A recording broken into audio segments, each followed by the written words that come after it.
nós estamos na nossa escola bíblica e a nossa lição hoje, semana passada eu estudei com os irmãos pelo modelo virtual, a lição de número 6, falando sobre a ética do Espírito, comprometidos com a ética do Espírito. Hoje nós vamos estudar a lição de número 7, não é isso? Eu quero encontrar um caminho para a gente acelerar o processo, porque eu já vi a próxima lição e ela atende um desejo do meu coração, que era o desejo da gente passar um tempo estudando sobre pentecostalismo, dons espirituais, e a próxima lição vai dar sequência a esse tema, e isso é muito bom, né? Então a gente vai dar sequência. Mas hoje é cultuando a Deus com liberdade e reverência. Cultuando a Deus com liberdade e reverência. O texto áureo da lição está em João, capítulo de número 4, versículo de número 24, que diz: Deus é Espírito, e importa que os que o adorem em espírito e em verdade. A verdade prática diz que a adoração em espírito diz respeito à posição espiritual do adorador. Isso quer dizer que o que vale diante de Deus é como adorar e não onde adorar. Aliás, Jesus cita esse texto: Deus é Espírito e importa que os que o adorem em espírito e em verdade, justamente quando a mulher samaritana vem perguntar-lhe sobre o lugar certo da adoração, visto que os judeus entendiam que Deus deveria ser adorado única e exclusivamente em Jerusalém, enquanto que os samaritanos defendiam que Deus deveria ser adorado única e exclusivamente no monte. Quando a mulher samaritana pergunta a Jesus: e aí, quem está certo? Nós ou os judeus? Jesus diz: a hora vem e já chegou, em que os verdadeiros adoradores adorarão ao Pai em espírito e em verdade. Ou seja, a questão não é o monte ou Jerusalém, a questão é o seu estado de adoração. Amém? A leitura diária está aí exposta para a nossa devocional semanal. E a leitura bíblica em classe, para quem não tem a lição, por favor, abra aí em primeira carta de Paulo aos Coríntios, capítulo de número 14, versículo de número 26 ao versículo de número 32. Primeira carta de Paulo aos Coríntios, eu estou assim bastante rouco. Capítulo 14, versículo 26 a 32, diz assim: que fareis, pois, irmãos, quando vos ajuntais? Cada um de vós tem salmo, tem doutrina, tem revelação, tem língua, tem interpretação. Faça-se tudo para edificação. E se alguém falar língua estranha, faça-se isso por 2 ou, quando muito, 3, e por sua vez, e haja intérprete. Mas se não houver intérprete, esteja calado na igreja e fale consigo mesmo e com Deus. E falem 2 ou 3 profetas, e os outros julguem. Mas se a outro que estiver sentado for revelado alguma coisa, cale-se o primeiro, porque todos podereis profetizar, uns depois dos outros, para que todos aprendam e todos sejam consolados. E os espíritos dos profetas estão sujeitos aos profetas. Diga amém. Vamos para o estudo da nossa lição, por gentileza. Tem lições disponíveis no balcão da diaconia, então se alguém não tiver a lição e desejar adquirir, por gentileza, dá uma chegadinha lá e já adquire a sua lição, porque quando você acompanha o estudo com o material na mão, o seu aproveitamento é infinitamente melhor. Classe de jovens não está havendo hoje, né? Está online. A GVTIM também. Ok. Pelo aplicativo eles estão tendo a aula. O Novo Testamento não apresenta um manual de liturgia, nem estabelece regras de cultos. Mas temos pelo menos uma comunidade cristã do período apostólico que pode dar indicações sobre como devemos organizar o culto. A igreja de Corinto, descrita no capítulo 14. Com base nesse exemplo, vamos estudar como deve ser nosso culto e elementos para que ela seja aceitável a Deus. Muito bem. Deixa eu pontuar com os irmãos. O comentarista começa mencionando que a Bíblia não traz um manual de liturgia, o que dá liberdade para que o nosso culto aconteça com a organização que melhor atender o nosso formato de igreja, a nossa estrutura eclesiológica e também a nossa cultura. É incrível que a igreja a quem Paulo mais orienta sobre liturgia é justamente porque era a igreja que mais deu problema no modelo.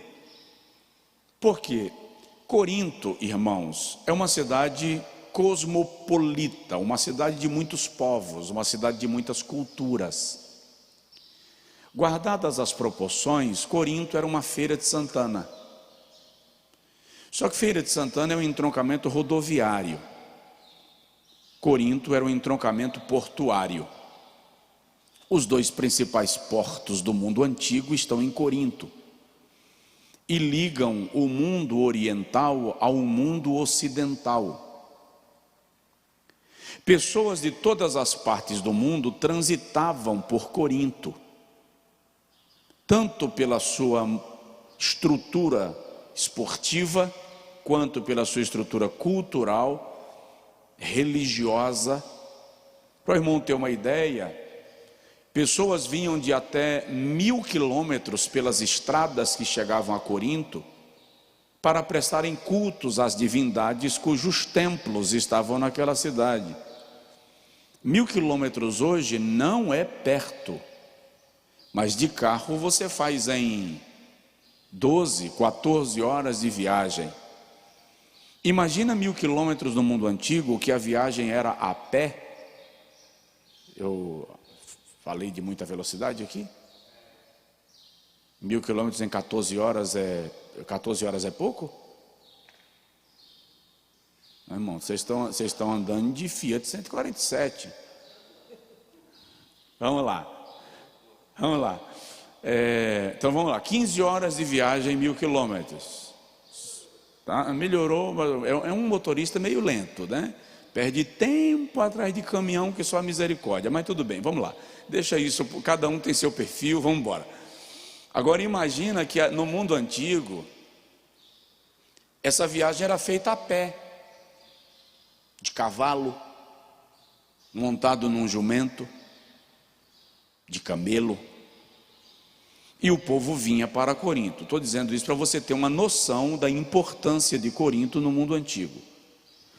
Consequentemente, Corinto é uma igreja que a igreja de Corinto apresenta alguns sérios problemas doutrinários.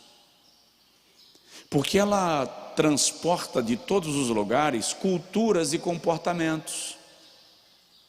Grandes filósofos do mundo discursaram em Corinto. Por isso que Paulo começa a carta aos Coríntios falando sobre Cristo como a sabedoria de Deus.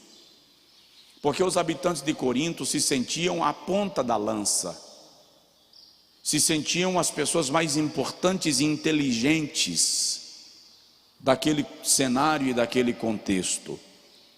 É também por essa razão que Paulo diz aos Coríntios: Deus escolheu as coisas fracas deste mundo para confundir as fortes, e Deus escolheu as coisas pequenas para confundir as grandes, e Deus escolheu as que não são para confundir as que são. Aquilo era uma beliscada na arrogância dos coríntios. Paulo está dizendo: vocês olham para nós como se nós nada fôssemos, mas Deus escolheu o nada para confundir o tudo. Então, a orientação litúrgica que o apóstolo dá à igreja de Corinto é justamente porque ela apresenta uma série de problemas de comportamento no ambiente cristão.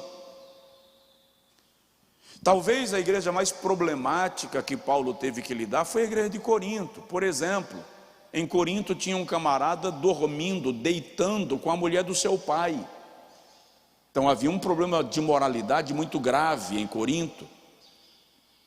Em Corinto havia um problema de desordem tão grande que eles conseguiram transformar o culto da Santa Ceia num culto de embriaguez e glutonaria. A orientação da Santa Ceia que a gente lê todo mês, na verdade ela é dada por Paulo no meio de uma bagunça litúrgica que a igreja de Corinto estava vivenciando. Nos capítulos de Números 12, 13, 14, de modo específico, Paulo está orientando a igreja de Corinto sobre o comportamento no ambiente do culto, porque os irmãos estavam cultuando a Deus com alguns excessos, com alguns exageros, e exageros que eram transportados dos cultos pagãos. Vem cá, vem cá, vem cá. Me diz se você nunca viu cenas num ambiente de culto cristão que você tem certeza que te remotou a uma experiência que você já tinha vivido ou já viu dos cultos pagãos. Então a orientação de Paulo àquela igreja é para que eles entendam que, embora nós tenhamos liberdade de cultuar, a liberdade não nos dá o direito da irreverência. Precisamos, lá no final, 1 Coríntios capítulo 14, no último versículo, Paulo tratando disso, fechando a questão, ele diz que tudo seja feito com ordem e decência. Me entenderam? Agora vamos lá.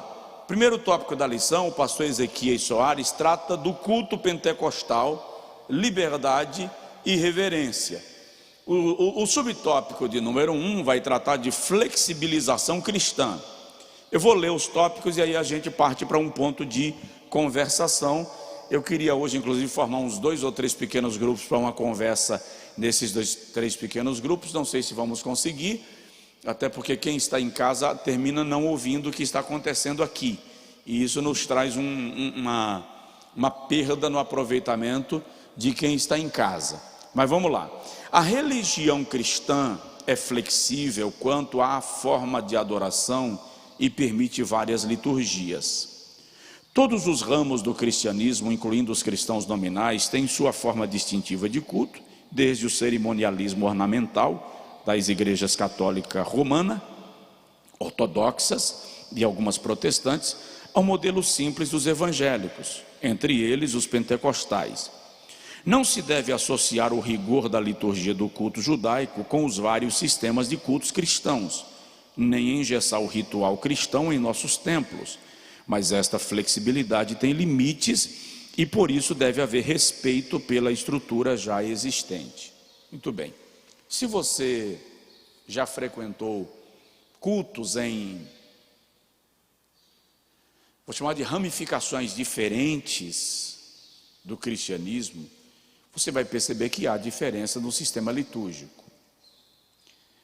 Quem já foi num culto de uma igreja tradicional, sabe que ele é diferente do culto de uma igreja pentecostal.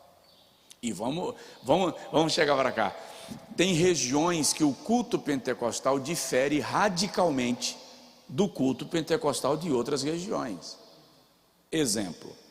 Ainda há regiões do Brasil que a Igreja Assembleia de Deus não permite o uso de bateria. Ainda há regiões do Brasil que o culto na Assembleia de Deus não permite coreografias. Há cultos, há regiões, há igrejas, assembleias de Deus, já que nós estamos falando aqui no ambiente assembleiano, que o culto é feito com 3 hinos da harpa cristã, depois dá-se oportunidade ao grupo de mulheres, chama de senhoras, grupo de senhores, grupo de jovens, grupo de adolescentes, grupo de crianças, termina com o coral e na hora de terminar o culto a gente vai para a pregação faltando 5 minutos. E já me ocorreu de eu estar num culto para ministrar, faltando 15 para 9, agora nós vamos ouvir o pregador e eu prometo aos irmãos que o culto não vai passar das 9. Deus nos acuda. Eu hoje não suportaria mais, eu não suportaria na nossa igreja um culto nesse formato. Que a gente vai ouvir grupos e grupos e grupos e grupos, eu não dou conta. Eu gostaria de na nossa igreja a gente ter grupos de mulheres, grupos de homens, grupos de jovens para cantar, eu gostaria. Mas assim, os senhores estão se organizando inclusive, mas eu gostaria assim, hoje é domingo, hoje vai cantar o grupo de homens. No próximo domingo vai cantar o grupo de mulheres.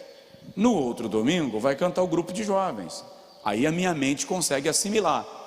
Mas isso é padrão litúrgico. Eu não posso chegar numa igreja cujo padrão é diferente daquele que eu me identifico e censurá-la, porque o padrão litúrgico dela é diferente do que eu entendo. Então, por exemplo, se eu chego numa igreja, outro dia eu estava ministrando num culto, que acreditem, depois que eu comecei a contar os hinos, porque eu vi que tinha louvor demais, eu digo, deixa eu ver no que vai dar isso aqui.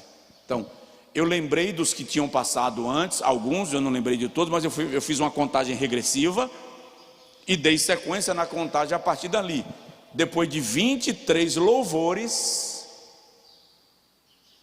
agora nós vamos ouvir a pregação.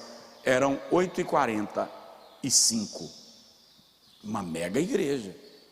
E o pastor disse assim, eu prometo para os irmãos que o pastor José Brandão é pastor de igreja, ele entende dessa questão de horário, então nós não vamos passar das 9 horas. Era 8h45. Nem para show presta, porque um show tem uma produção, tem um negócio assim bem arrumado, entendeu? Então uma coisa assim bem aleatória mesmo. Então me deu o microfone 8h45, eu preguei até 8h55. Se o culto vai terminar 9, eu presumo que tem avisos, oração final, bênção apostólica. Então falei 10 minutos e devolvi o microfone. Não é da minha alçada se aquele modelo de culto é bom ou ruim. A igreja tem um padrão litúrgico e eu, visitante, devo respeitá-lo. Devo respeitá-lo. Tem até um vídeo, um banner aí, uma postagem na internet, que eu não aceitei pregar, porque só me deram 20 minutos. Mentira. Se me derem 5 minutos, eu vou pregar 5. Gente, eu trabalhei muito tempo com um pastor que era sargento do exército. Um negro, pastor Raimundo, desse tamanhão, um paizão, rígido até o limite. E quando ele ficava nervoso, ele fechava a mão e a mão dele fechada parecia um pilão e dava assim em cima do púlpito. Pastor Raimundo me deu o microfone em 1992. Alguém aqui já era nascido? Ele me deu o microfone muitas vezes faltando 8h55. E ele não passava de 9, irmão, nem que o Espírito Santo estivesse dirigindo o culto materializado. 9. Aí eu falava 3 minutos e devolvia faltando 2. Então eu não tenho problema com o tempo que me entregam. Mas não consigo assimilar uma igreja cuja palavra, ministração, está sufocada pelo tempo causado pela aquilo que eu chamo de desorganização. Mas eu preciso respeitar essa flexibilização litúrgica. Por exemplo, eu disse aos irmãos que agora em março, nossos cultos de domingo, nós vamos enfatizar bem mais no louvor, no cântico, na celebração, do que em pregação. Por quê? Porque ministrando aqui semana passada, no meu espírito eu entendi que esse é um momento de a igreja louvar, celebrar, cantar, adorar, e cadeias serão quebradas a partir do louvor. Isso é flexibilização litúrgica. Eu posso começar o culto terça-feira e resolver colocar o louvor para depois da pregação. Eu vou começar pregando, já fiz isso aqui. Não há um engessamento. E isso é bom, isso é agradável. Agora, o que não pode faltar é ordem e decência. Se não há ordem, tem hora de começar? Tem que ter. Tem hora de terminar? Tem que ter. Não, tem hora de começar, mas a hora de terminar é Deus quem diz. A hora de começar também é Deus quem diz. O culto começa hoje 17h15 à tarde. Mas eu posso chegar aqui 16h30 e começar o culto, não posso? Posso. O culto vai terminar 19 horas. Eu posso terminar 18h45? Não posso? Posso. Mas e se a glória descer, pastor, de tal forma que você perca o controle e passe disso? Aí saiu do meu. Mas é um nível de manifestação da glória que não pode ser fruto de uma desorganização minha. Se a glória descer aqui de tal forma que não tenha mais como eu controlar, irmãos, às 19 horas o culto oficialmente está terminado. Alguém quer permanecer envolvido na nuvem de glória, dando glória, celebrando, permanece, eu não vou expulsar ninguém. Mas eu preciso trabalhar com ordem e decência. Parâmetro. Você me entendeu? Diga que sim. O que é que está acontecendo nesse cenário que nós estamos vivendo, por sinal? Determinações estabeleceram que, limite de público, limite de horário. E eu já fui censurado quando nós fechamos, desativamos a igreja em Salvador ano passado. Eu fui chamado de bombeiro, de servo do anticristo, porque estava obedecendo a voz do anticristo, porque desativei a igreja. Quando na verdade eu só preciso compreender que há princípios, parâmetros, regulamentações, que se não ferem a nossa fé, podem ser agregadas à nossa postura. Amém? Segundo subtópico, o termo culto é sinônimo de adoração. O nosso enfoque é no sentido de adoração. Essa palavra é uma tradução do grego latreia, serviço, adoração, servir, prestar culto, adorar. A Septuaginta emprega latreia para traduzir o hebraico avodá, serviço, culto. Essa palavra aparece com esse sentido 3 vezes no Novo Testamento. O que queremos dizer com a expressão culto pentecostal é a nossa liturgia, isto é, a forma como nós adoramos a Deus. Muito bem.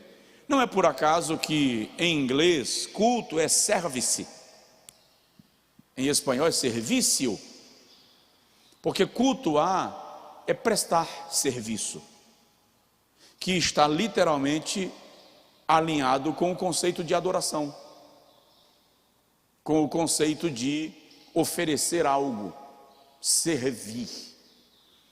Por isso que nós precisamos entender, antes de tudo, que a ideia de culto vai além do conceito de estar no templo.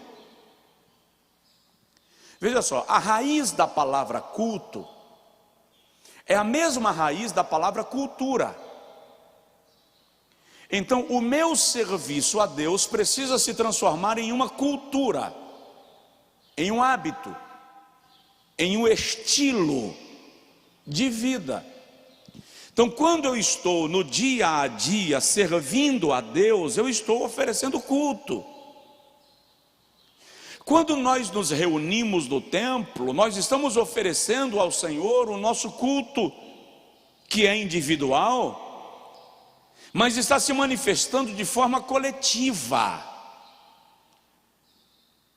É serviço, é adorar. Mateus capítulo 4, versículo 10, é uma citação de Deuteronômio capítulo 8, quando o Senhor estabelece uma ordenança para Israel: ao Senhor teu Deus adorarás, e só a Ele servirás.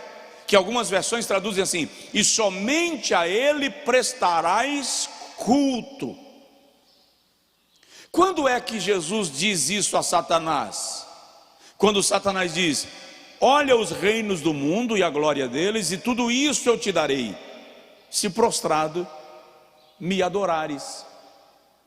Aí Jesus cita o texto de Deuteronômio, quando Israel é orientado e o Senhor diz: ao Senhor teu Deus adorarás e somente a Ele prestarás culto. Como diz o escritor aqui, a expressão culto pentecostal é uma menção ao nosso modelo de culto, como igreja pentecostal que somos. Está entendido? Alguns estão em casa, vamos lá, vamos anotando aí. Terceiro subtópico: reverência no culto. Que eu achei interessante. A adoração é o momento mais sublime na vida humana. Significa essencialmente o reconhecimento, a celebração e a exaltação da majestade divina. Por isso deve ser oferecida com reverência. Paulo diz: faça-se tudo com decência e com ordem. O apóstolo está se referindo ao culto de adoração. O culto é um diálogo de Deus com o seu povo, é um momento de reverência. Aí o pastor Ezequiel Soares, que é pastor da Igreja Assembleia de Deus em Jundiaí, cita que no púlpito da igreja onde ele é pastor, havia um versículo que dizia: guarda o teu pé quando entrares na casa de Deus. Alguém duvidaria que, se o rei Salomão vivesse em nossos dias, a mensagem seria: desliga o teu celular quando entrares na casa de Deus? A adoração é um momento de conexão com o céu e não com a internet. Irmão, meu celular não está aqui, até porque eu não sei qual é o nome desse problema, e se é um problema de saúde, mas eu não suporto nada no meu bolso, principalmente se eu for pregar. Quero nada eu acho que talvez eu até me sentisse bem se eu começasse a pregar vestido. Sabe aqueles panos de saco que o pessoal difundiu alguns anos atrás, que é bem solto? Eu acho que eu vou experimentar pregar com aquilo, porque eu não gosto de nada me apertando na hora da pregação. Vamos lá, não estou lançando moda não, fica frio. Mas aqui, vou usar esse aqui emprestado. Eu já vi aqui na igreja, não foi só uma vez, já vi no ministério, o camarada está no culto, está aqui, está sentado no culto, com o celular ligado, assistindo o culto pelo celular e ainda participando do chat. Não me contaram, eu vi. Me diz se uma pessoa dessa está com o relógio regulado.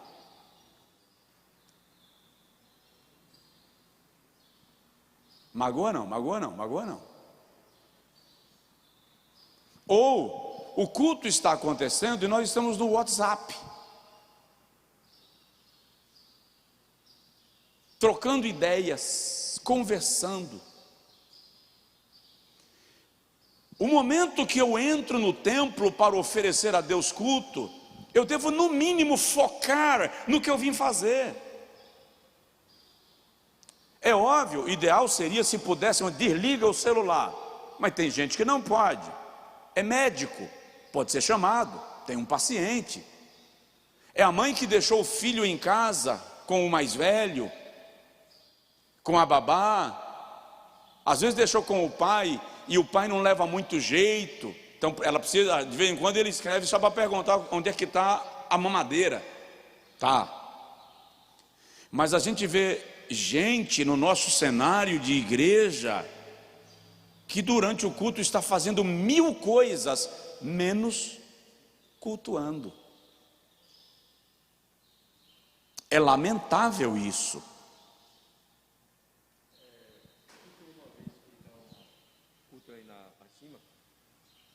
Eu sempre boto meu celular no silencioso. Nesse dia parece que eu esqueci. Aí tocou. Passei a maior vergonha. Desse dia para cá, só deixei o telefone no carro.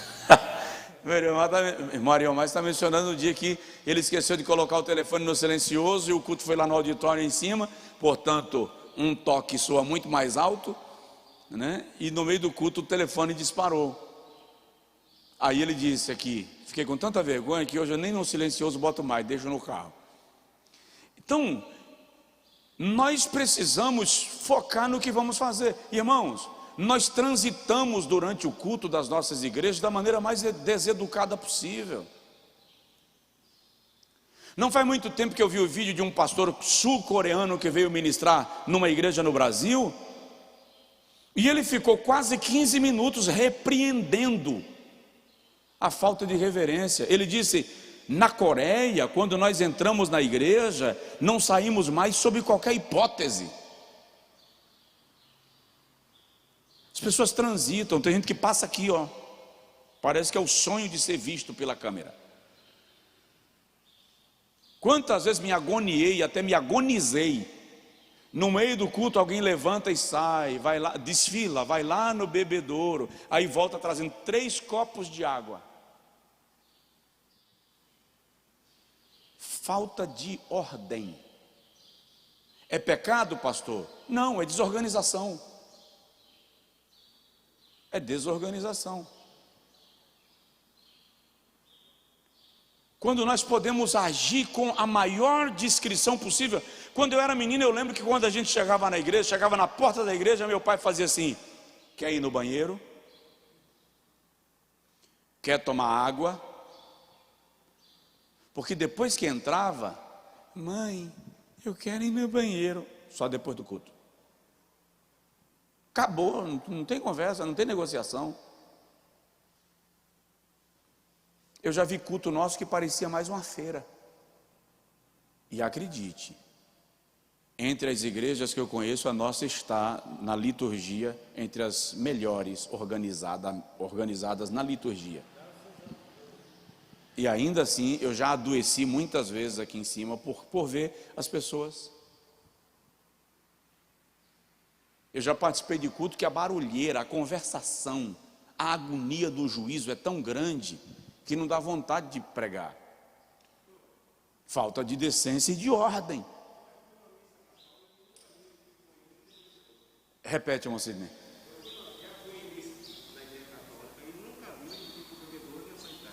Pois é, eles, aqui, detalhe importante. Irmão Sidney Disney está mencionando. Eu já fui em missa na igreja católica e não vi onde fica o bebedouro ou o sanitário. Passei agora, vindo para a igreja, na porta de uma igreja católica. Tinha bastante gente. E o semáforo estava quase na porta. Então deu para eu ver, enquanto estava no semáforo vermelho, estava todo mundo quieto, parado, recebendo a ministração do padre ou do arcebispo. Então nós precisamos aprender que culto pentecostal não é o direito de bagunçar, de desordenar. E às vezes a pregação está acontecendo e tem pastor na rede social. O diácono está a postos no serviço diaconal, mas no celular. Então, isto também é falta de reverência. Está tudo bem aí? Então vamos lá. Segundo tópico. Eu estou sem relógio. Glória a Deus. 10h30. 9h30?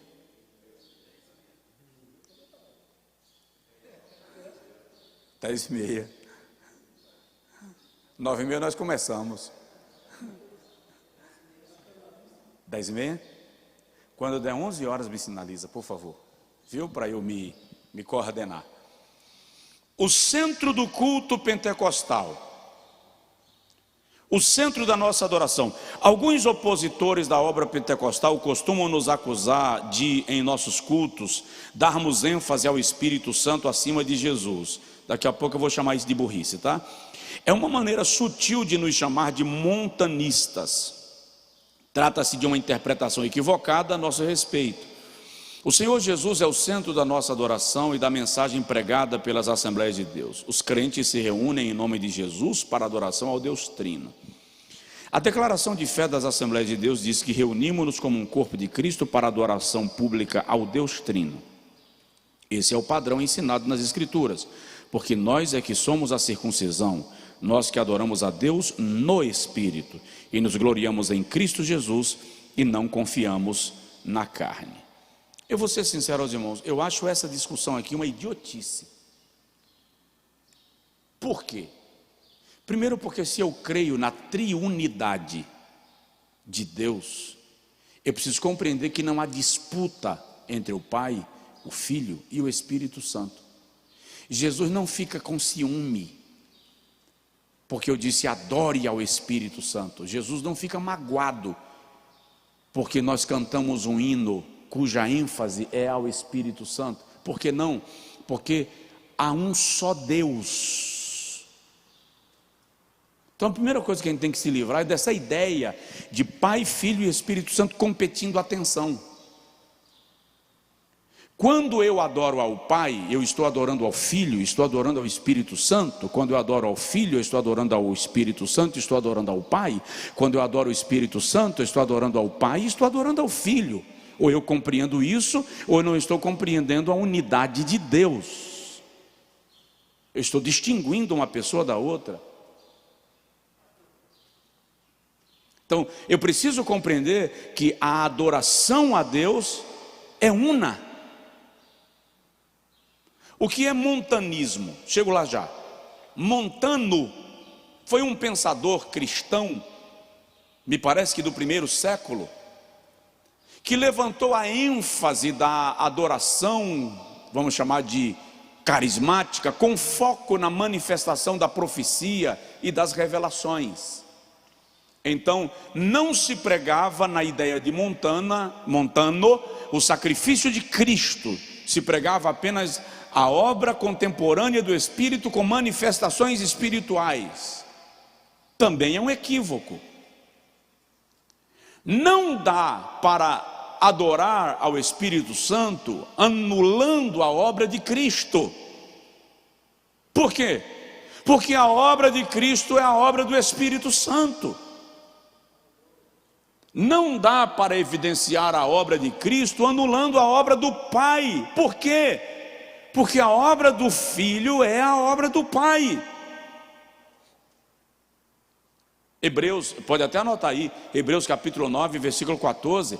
Cristo ofereceu-se a si mesmo, imaculado a Deus, pelo Espírito eterno. Então a obra do Filho é a obra do Espírito. Então aqueles que são antipentecostais e que argumentam que a ênfase no Espírito anula a ênfase no Filho, estão defendendo a ideia de três pessoas que competem entre si pela nossa adoração. E essa ideia não é bíblica, ela não é verdadeira. O Pai, o Filho e o Espírito Santo, um só Deus, não competem entre si, uma só essência, uma só divindade. A adoração é para o Deus trino, triuno, Deus único e verdadeiro. Então, nós não somos montanistas, nós não enfatizamos a obra do Espírito, negando a obra do Filho. Compreendemos que Deus é único, ainda que Ele se manifeste em três pessoas, a essência é a mesma. O culto, um culto vibrante no poder do Espírito, segundo subtópico aí, do tópico segundo. O assunto de 1 Coríntios 14 é a adoração. A expressão paulina, quando vos ajuntais, se refere aos cultos. A exortação paulina à comunidade cristã de Corinto nos ensina muita coisa sobre o culto. Entre elas, que o culto não era entediante e nem consistia num pregador falando para um rebanho atento e silencioso, pois havia uma interação dinâmica de compartilhar e receber. Os crentes não eram espectadores, mas participantes do culto. Não há na instrução paulina, nada há na instrução paulina que indique ser essa manifestação dos dons restrita à liderança. O contexto sugere a participação dos crentes em geral. Muito bem. O culto é uma reunião de celebração no qual toda a igreja participa. Vamos entender um pouco de 1 Coríntios capítulo 14? Bom, se a gente ler a carta de Paulo aos Coríntios, nós vamos perceber que Paulo está tratando de alguns desvios, eu disse há pouco na introdução, que se tornaram comuns no cenário da igreja de Corinto, pelo próprio cenário onde a igreja estava inserida. A cidade de Corinto era uma cidade com variadas manifestações culturais. No capítulo de número 1 e 2 desta primeira carta aos Coríntios, Paulo está tratando do princípio, da fundamentação da sabedoria. Como Corinto é uma cidade filosófica, uma cidade de muitos filósofos, de muitos intelectuais, Paulo, na primeira carta, capítulo 1 e capítulo 2, está desconstruindo o conceito de sabedoria do mundo e apresentando aos irmãos de Corinto o conceito de sabedoria espiritual que se manifesta em Cristo. É por isso que nesse mesmo texto ele diz aos Coríntios que a sabedoria do mundo é loucura diante de Deus, que a sabedoria do mundo é esterco diante de Deus, porque Cristo Jesus é a sabedoria de Deus e o poder de Deus. Já no capítulo de número 3, Paulo começa a tratar das divisões que haviam na igreja de Corinto. Era uma igreja fragmentada, uma igreja que tinha constantes embates internos. E Paulo vai tratar daquele conceito lá do eu sou de Cristo, eu sou de Pedro, eu sou de Apolo, eu sou de Cefas. Paulo começa a tratar disto para desconstruir a ideia, capítulo 3, de que a igreja pertence a alguém. Ora, porventura Paulo morreu por vocês, Pedro foi crucificado, nós somos cooperadores de Deus, vocês são propriedade de Deus. Quando ele vai tratar do princípio de nós somos cooperadores de Deus, então ele abre o capítulo 4, mostrando a responsabilidade daqueles que são cooperadores de Deus, ministros de Deus, a quem Paulo chama de uperetes. Aqui ele não usa o termo diáconos para falar daqueles que servem de modo geral, mas usa o termo uperetes para falar da liderança da igreja, como gestores da dispensa de Deus, como aqueles que cuidam do bem e dos bens da igreja de Deus. Já que no capítulo 3 ele começou a tratar de nós como cooperadores de Deus, os ministros, no capítulo 4 ele então mostra o peso da responsabilidade desses cooperadores. Então no capítulo 5 ele começa a tratar dos pecados que estavam presentes no cenário da igreja e que essa liderança não estava tomando pé, estava deixando a coisa correr solta. Então Paulo diz, como uperetes, como reguladores, como gestores, como cuidadores das coisas de Deus, nós precisamos cuidar dos problemas que porventura ocorram no seio da igreja. Por que eu estou dizendo isso, pastor? Não é lá no capítulo 14? Mas eu quero que você entenda a construção da carta. Aí, no capítulo 6, vem Paulo tratar, não das divisões de caráter religioso e espiritual, mas das divisões de caráter jurídico e social. Às vezes uma briga minha pessoal com o irmão Ariomar se transforma num volume tão grande que afeta a igreja, e daí a pouco eu vou e processo o irmão Ariomar. Aí Paulo está dizendo, pelo amor de Deus, não tem entre vós homens sábios que possam mediar o vosso litígio? Vocês têm que ir a homens que não são do ambiente cristão para resolver os vossos problemas? Não sabeis vós que nós haveremos de julgar os anjos? Aqui ele se refere aos anjos caídos. Como aqueles que vão julgar os anjos não conseguem resolver as suas próprias causas? É uma orientação de Paulo para que a igreja não use a justiça comum para resolver suas demandas. Aí no capítulo 7, Paulo começa a construir uma série de raciocínios doutrinários para orientar a igreja de Corinto. Aí ele vai tratar da questão do casamento no capítulo 7, vai tratar da questão da prática do amor, da idolatria e dos ídolos no capítulo 8, se defende no capítulo 9. Ao se defender no capítulo 9, Paulo trata da questão da tentação, da idolatria, da manifestação de cultos aos demônios infiltrando na igreja no capítulo 10. No capítulo 11 ele começa a tratar agora de liturgia, capítulo 11, 12 e 14 da carta aos Coríntios trata da liturgia cultica. E o capítulo 13, chegou lá. No capítulo 11 Paulo começa a falar sobre qual deveria ser a postura da mulher no ambiente do culto. Aí ele abre um parêntese, já que está havendo desordem, deixa eu tratar de um outro assunto aqui, a questão da Santa Ceia, que vocês estão desordenando tudo. Aí no capítulo 12 ele trata dos dons espirituais, isso é doutrinário. Como esses dons se manifestam? Ninguém que negue que Jesus é o Senhor fala pelo Espírito de Deus. Mas no capítulo 12 Paulo faz uma relação da manifestação dos dons, e ele abre lá no versículo de número 14 para tratar do corpo de Cristo, que é a igreja. Para quê? Para mostrar que o fato de Deus me usar com um dom diferente do dom que ele usa o pastor Zé Luiz, que é diferente do dom que ele usa o irmão Fábio, que é diferente do dom que ele usa o irmão Marcos, não indica que nós estamos competindo com a força dos dons, mas que o fato de nós sermos um só corpo, o dom com o qual Deus me usa te abençoa, porque nós somos um corpo. Então eu devo entender que se Deus está usando o pastor Josué, Deus está usando a igreja. O dom não é de Josué, o dom foi dado à igreja. É por isso que Paulo trata do corpo de Cristo, a igreja, no mesmo capítulo que ele está tratando da diversidade de dons.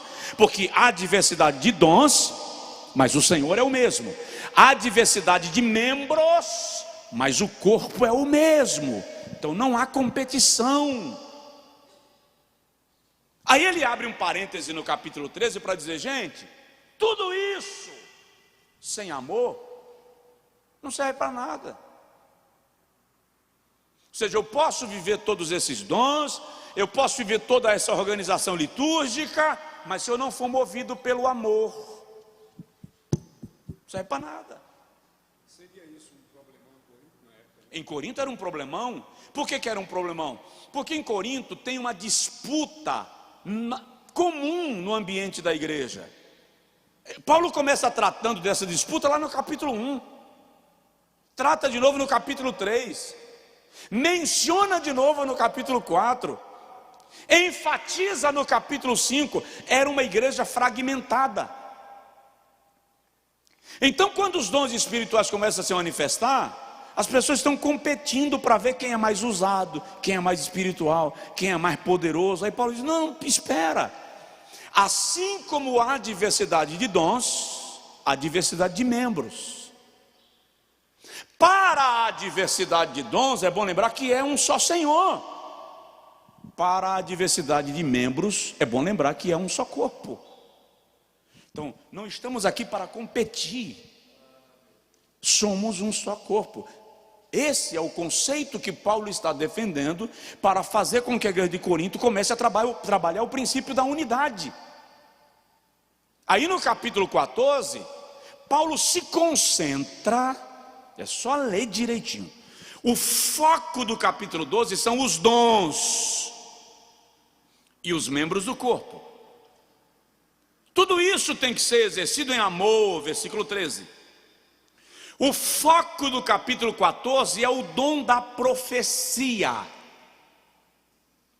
Paulo percebe que há uma discrepância na manifestação do dom da profecia na igreja de Corinto. A coisa estava se tornando meio mediúnica. Então Paulo vem orientar a igreja de Corinto sobre qual o propósito do dom da profecia manifestado na igreja. E ele vem agora orientar como a manifestação do dom deve ser conduzida para a boa ordem do culto. Ou seja, o pastor estava lá pregando e alguém explodia com profecia, aí levantava outro, e levantava outro, e levantava outro, e o culto caía na desordem. Por isso que vem Paulo e diz que fale 2 ou 3 e os outros se calem.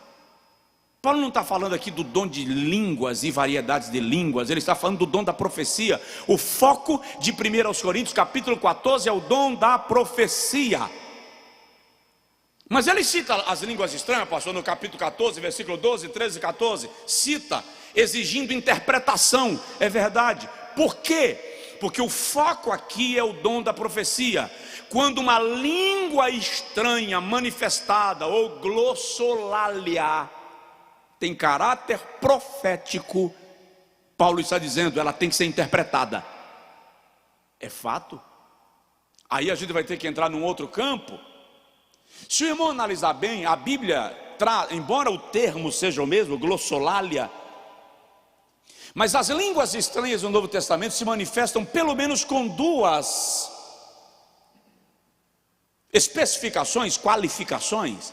Nós encontramos na Bíblia línguas estranhas para edificação pessoal e línguas estranhas com caráter profético.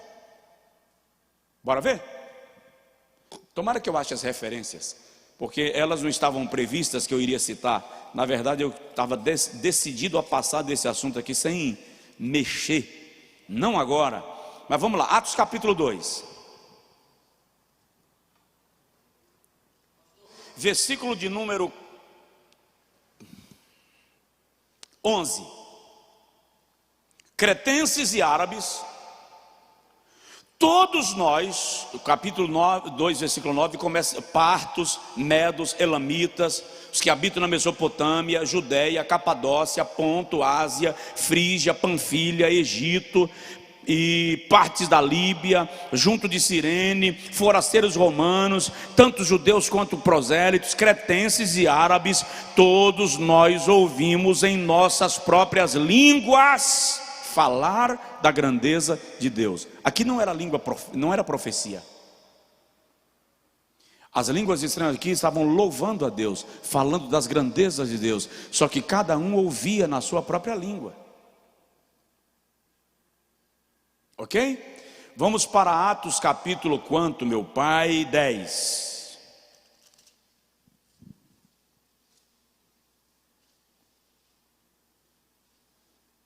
Dez 46. Porque os ouviam, aqui na casa de Cornélio, falar em línguas, e em línguas magnificavam a Deus. Louvor. Por isso que lá em 1 Coríntios 14, Paulo diz assim: quem fala em línguas edifica-se a si mesmo. Mais à frente ele diz assim: quando alguém está falando em línguas, a igreja está sendo edificada. O incrédulo não entende, mas a igreja está sendo edificada. Vamos para o capítulo 19 de Atos. Versículo quanto? 6. E impondo-lhes Paulo as mãos, veio sobre eles o Espírito Santo, e falavam em línguas e profetizavam. Olha, a língua estranha como profecia. Note que em 1 Coríntios, quando Paulo diz fala em 2 ou 3, ele diz fala em 2 ou 3 profetas, porque ele está tratando do dom da profecia.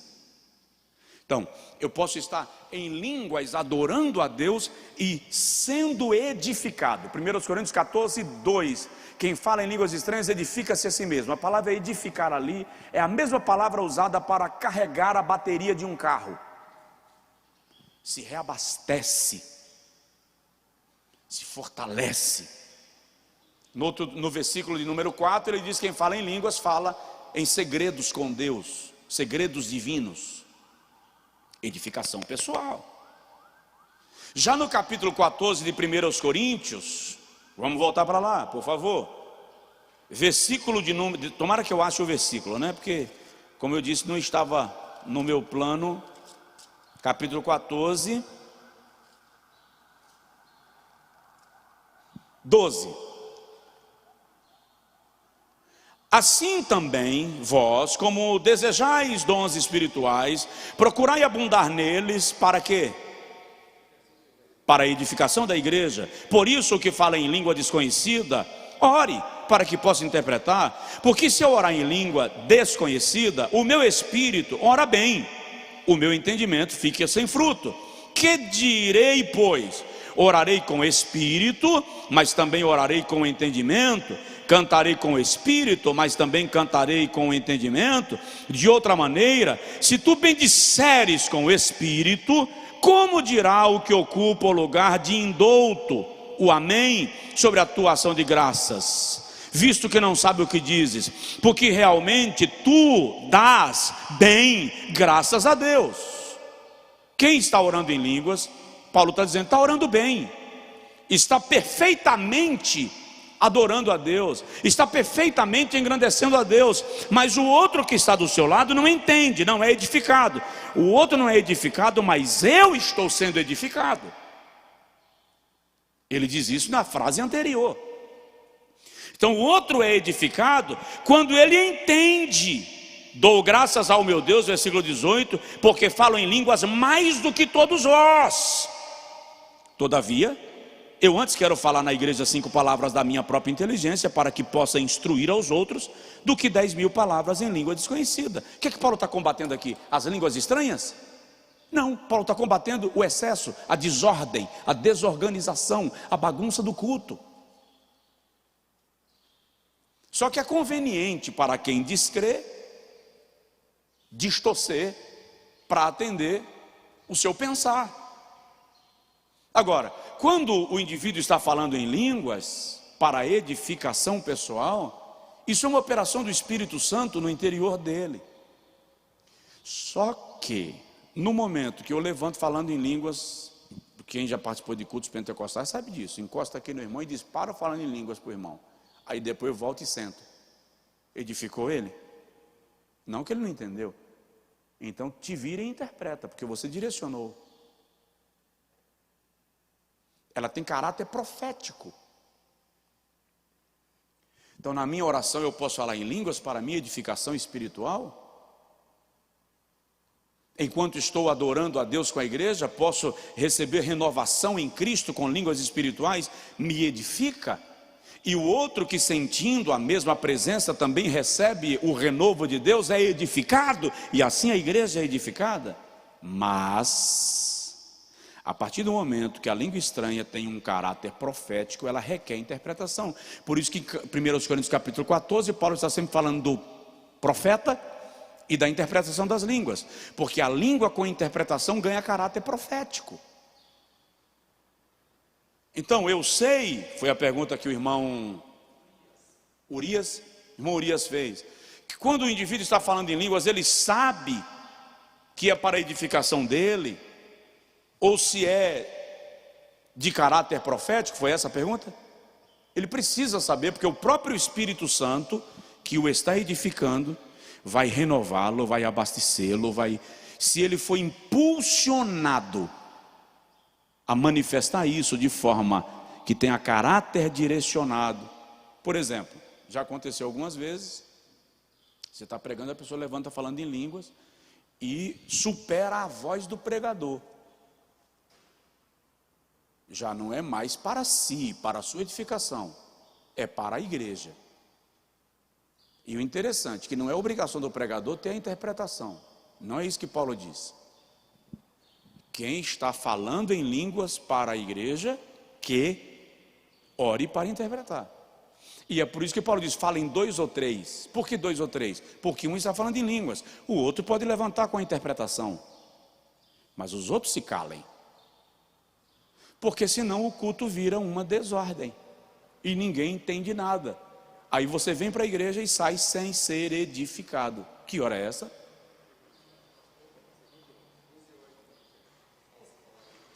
Desculpa.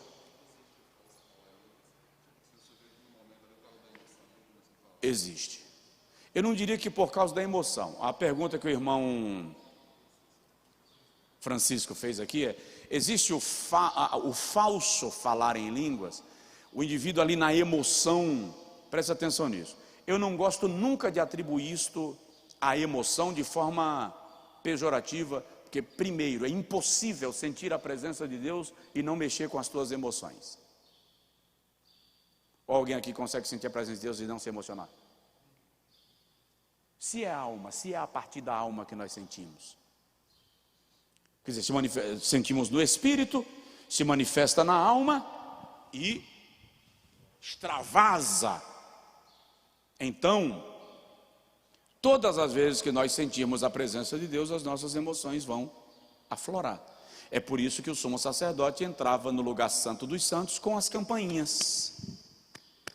Porque quem estava lá fora não sabia o que estava acontecendo aqui dentro. Como é que o povo ia saber que o sacerdote estava vivo? Quando o sacerdote sentia a presença de Deus e ele começava a se alegrar em Deus, as campainhas tocavam e o povo ouvia.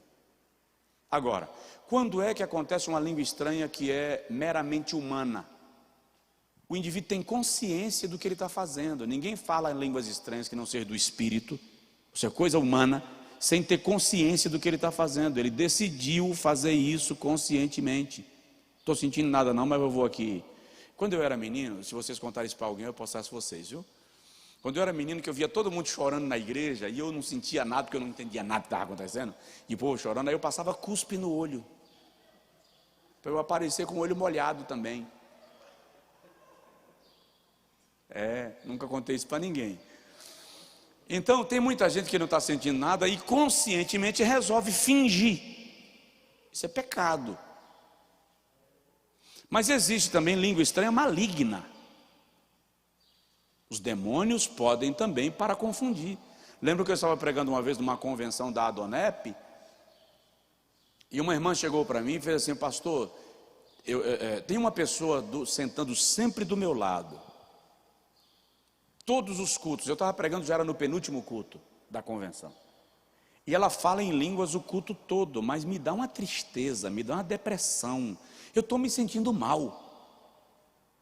Disse: minha irmã, se acontecer de novo no culto de hoje à tarde, era um sábado à tarde, enquanto ela falar em línguas, comece a orar no Espírito, e no seu Espírito repreenda: Senhor, se isso não é da tua parte, eu repreendo em nome de Jesus, eu rebato em nome de Jesus. No meio da minha pregação houve um alvoroço lá atrás, e alguém foi lá ver, uma pessoa caiu endemoniada. Quem era a pessoa? A pessoa que durante todas as reuniões estava, e o Espírito de Deus na vida daquela irmã estava dando a ela o discernimento de que aquilo não era da parte de Deus. Então também existe, também é possível. Mas nós precisamos compreender, voltando aqui, 1 Coríntios capítulo 14, Paulo está tratando do dom da profecia. E à luz da revelação de Deus, ele está regulamentando a manifestação desse dom, justamente para evitar manifestações espirituais de demônios no ambiente da igreja, o que em Corinto possivelmente estava acontecendo. Paulo está orientando. Então ele diz que a língua estranha com interpretação tem caráter profético. A língua estranha sem interpretação tem caráter de edificação, só serve para a tua edificação espiritual. Quando ela vem com a interpretação, ela então contempla a edificação espiritual daqueles que a ouviram. Amém? Enquanto nós não compreendermos que quando Jesus está usando o irmão Josué, ele está usando toda a igreja, porque nós somos um corpo. Gente, o problema é que a gente vem para a igreja, mas a gente não compreende o conceito de igreja. Pastor fulano está ali fazendo uma grande cruzada evangelística. Estou com raiva porque não sou eu. Ô lerdo, somos um corpo.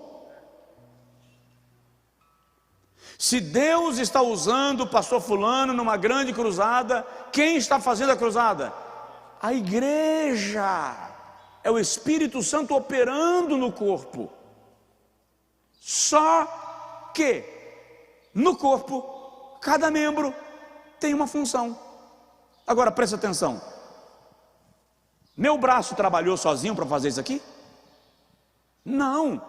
Existe um comando que se manifesta acionando músculos, ossos, esqueleto, vaso sanguíneo, células. Tudo isso está operando para o meu braço. Você sabia que não existe um órgão no corpo responsável pela fala? A garganta não. Para eu falar, uma série de órgãos estão trabalhando agora: laringe, faringe, esôfago, cordas vocais, como é o nome? Diafragma. Uma série de órgãos do meu corpo. Cada vez que eu falo, os músculos da minha perna se contraem, das costas. Uma série de órgãos produz a fala. Então, a igreja é isso, é a voz de Deus na terra. Para que essa voz seja ouvida, todos os membros são acionados num propósito. Gente, em nome de Jesus, vocês que estão aqui, vocês que estão em casa me ouvindo, liberta da ideia de que quando Deus está usando Marcos, o mérito é de Marcos e os aplausos são para Marcos. Quando Deus está usando Marcos, Deus está usando a igreja. Por que a gente não entende isso? Porque nós não somamos, nós competimos. E a gente precisa se libertar disso. Nenhuma manifestação no culto pode substituir a palavra. A palavra é o ponto mais alto do culto. Por isso, ordem e decência, é o que Paulo orienta.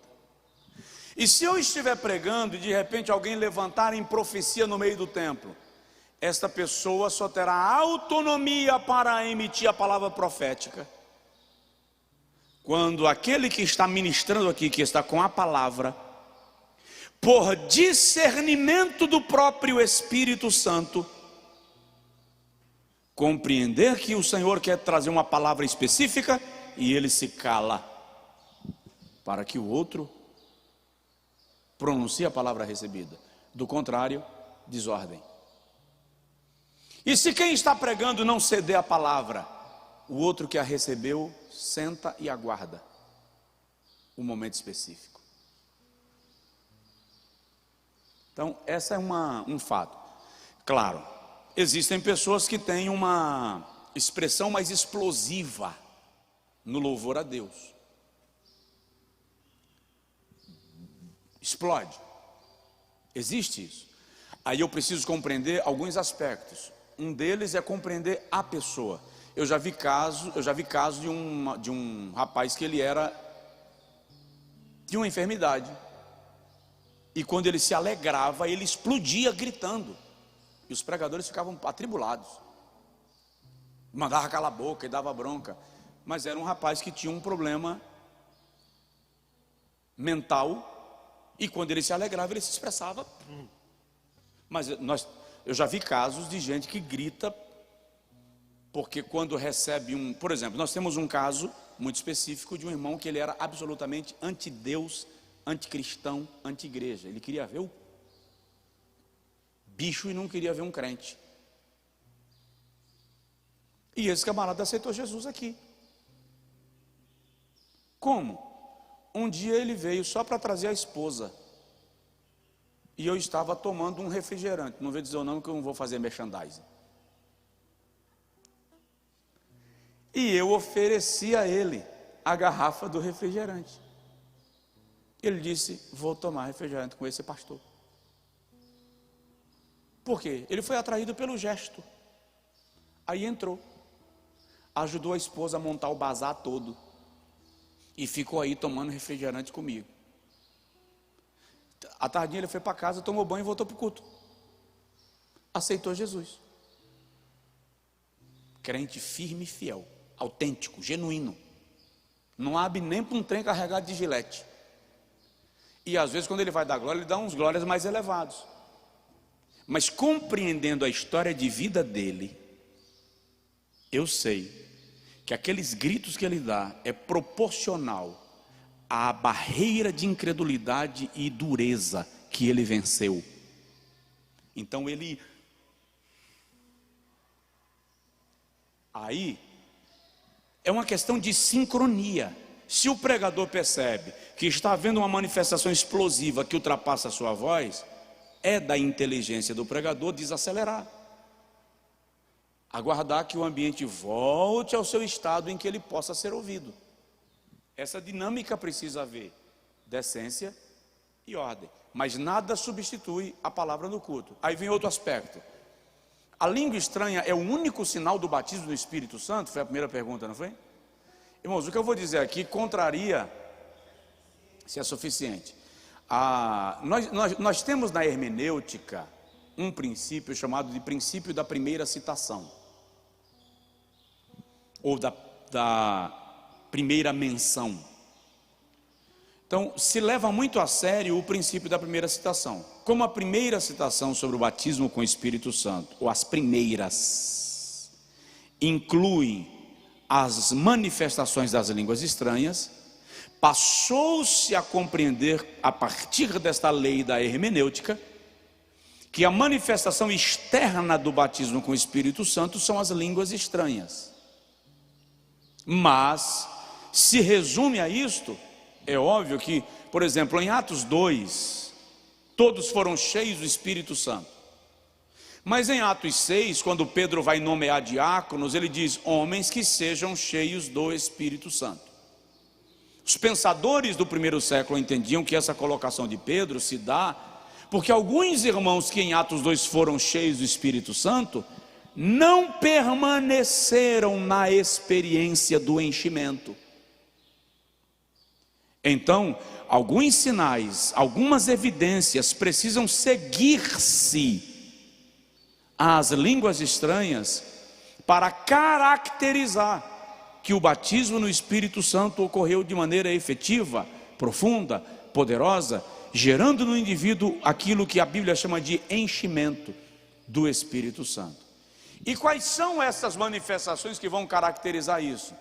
Os dons espirituais são manifestações que caracterizam o batismo com o Espírito Santo, o enchimento do Espírito Santo. Mas o fruto do Espírito também caracteriza a expressão do caráter de Deus gerado em nós. Então, as línguas estranhas são suficientes para que eu confirme o batismo no Espírito Santo, partindo da lei da primeira menção. Elas evidenciam, dão evidências iniciais de que o batismo no Espírito Santo aconteceu. Daí em diante o indivíduo precisa viver essa experiência continuada para que seja confirmada que a experiência não foi um momento, mas um mergulho no rio de Deus, na plenitude do Espírito Santo. Mas tem gente que falou línguas estranhas uma vez e não continua falando toda hora. Eu conheci um casal, eu fiquei hospedado na casa deles uma vez, que eles se comunicavam em língua estranha. Se um entendia o que o outro dizia, eu não faço ideia, eu só sei que ele lá se comunicava em língua. Eu era muito novo na época, menino, 17, 18 anos. Eu conheço pregador que quando vai pregar já pega falando em línguas.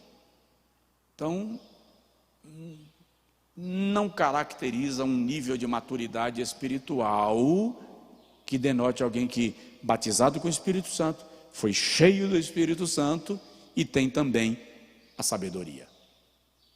Os dons espirituais revelam a ação do Espírito Santo na minha vida cristã. O fruto do Espírito revela o caráter de Cristo na minha vida cristã. Nosso maior foco precisa ser o desenvolver o fruto do Espírito, porque os dons são fenômenos do Espírito Santo. O fruto é a natureza. Os dons são manifestações específicas em momentos específicos. O fruto define quem eu sou em Cristo, o que o Evangelho produziu em mim. Ele é permanente, ele é contínuo, é assíduo. Agora eu não estou, digamos, manifestando os dons espirituais. Não estou falando em língua, não estou profetizando. Sim, a palavra da sabedoria está aqui em ação. Mas o fruto, todo o tempo, na igreja, em casa, no trabalho, na escola, na faculdade, no viver diário, o fruto do Espírito está lá comigo permanente. Amém? É isso nós temos que focar, sim. Características do culto pentecostal, nós já estudamos, que é a liberdade na manifestação do Espírito Santo. Como se expressa a liturgia de nossas igrejas. Nossas reuniões de adoração, já estudamos, são livres e espontâneas, mas tem reverência, ordem e decência. E no culto pentecostal nós temos sim a liberdade da manifestação e da expressão dos dons espirituais, das línguas, das variedades de línguas, repetindo aqui, tudo com ordem e decência. A partir do momento que quebra o princípio da ordem e da decência, deixou de ser uma operação que edifica a igreja em Cristo Jesus. Então toda desordem é ruim. Eu poderia até citar algumas, mas não edifica, larga de mão, tá? Mas eu tenho visto coisas no ambiente do culto pentecostal que não são do Espírito Santo. Eu vou citar um exemplo para a gente terminar aqui. Eu estava num culto numa igreja uma certa feita, vou evitar dizer o nome da cidade. Sabe aquelas apresentações teatrais com coreografia, que as pessoas se vestem de acordo com o personagem que eles vão representar? Durante o louvor, quando cita um menino de rua, aí entrou um rapazinho, um vestido maltrapilho e tal. Quando cita um marginal, aí entrou alguém com cara de drogado e tal. Aí quando citou alguém que está na escravidão das trevas, entrou uma pessoa vestida de cão, de demônio. Na hora que ela passou, eu estava sentado na cadeira do púlpito que ficava assim do lado do corredor. Na hora que a pessoa passou, eu senti a presença do maligno. E eu disse para mim, não vai prestar. No meio do louvor, a pessoa caiu possessa. Ela não entrou possessa. Não entrou porque eu vi a hora que ela passou. E eu senti, eu percebi a hora que o espírito maligno, de algum modo o Espírito Santo me fez perceber. E durante o louvor ela foi pega e caiu, e foi vira a cadeira, levanta a cadeira, sai, não saio, vocês aqui não têm autoridade para me expulsar. Sem pregação nesse dia, e eu sentado, fiquei apenas orando. O pastor olhou para mim e falou assim: pastor Josué, ajuda a gente. Aí eu parei, irmão, para todo mundo. Vocês convidaram. Aí eu falei com eles, eu vi a hora que aceitou o convite de vocês. Vocês chamaram para dentro de casa, agora quer mandar embora? Então a primeira coisa a fazer é a gente consertar esse comportamento nosso que convida demônios para vir para o nosso culto. Com todo jeito, pastoral, falei, mas com todo jeito, porque organizou a coreografia, não estou acusando, condenando. Às vezes é falta de orientação. Mas isso aqui que vocês fizeram, convidou. E detalhe, e tem esse detalhe, na hora no momento que aconteceu, os tambores começaram a tocar no ritmo dos rituais. É um convite. Irmão, você tem que entender, aqueles tambores não são aleatórios não, eles são ritmicos e seguem um padrão matematicamente planejado para atender tal propósito.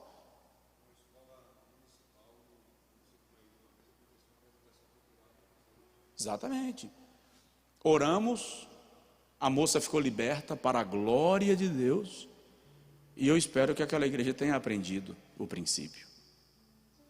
Então a gente precisa vigiar, ser cuidadoso, ser respeitoso, e Deus vai nos ajudar. Eu lembro que numa cidade que eu morei, tinha uma igreja perto da minha casa, que eles convidavam os demônios, a gente ouvia, venha tal entidade, venha tal entidade. Eles convidavam para eles expulsarem. E um dia eu comentei em casa no café da manhã, uma hora esse troço vai dar errado. Mas não demorou. Eu estou tomando café da manhã, comecei a ouvir barulho de vidro quebrando, corri na porta para ver. O espírito maligno pegou uns 3 lá dentro e começou a jogar cadeira pelas janelas de vidro da igreja. E ninguém conseguia expulsar. Gente, o mundo espiritual é muito sério. Agora, vou pegar o gancho da fala do nosso irmão. Me diga seu nome, meu irmão. Marcelo. Vou pegar o gancho da fala do irmão Marcelo e dizer: nós somos pentecostais. Amém? Mas nós precisamos dar maior ênfase ao fruto do Espírito do que aos dons. Vamos fazer o seguinte: a gente dá ênfase aos dons do Espírito na igreja e dá ênfase ao fruto do Espírito em cada um de nós individualmente. Amém?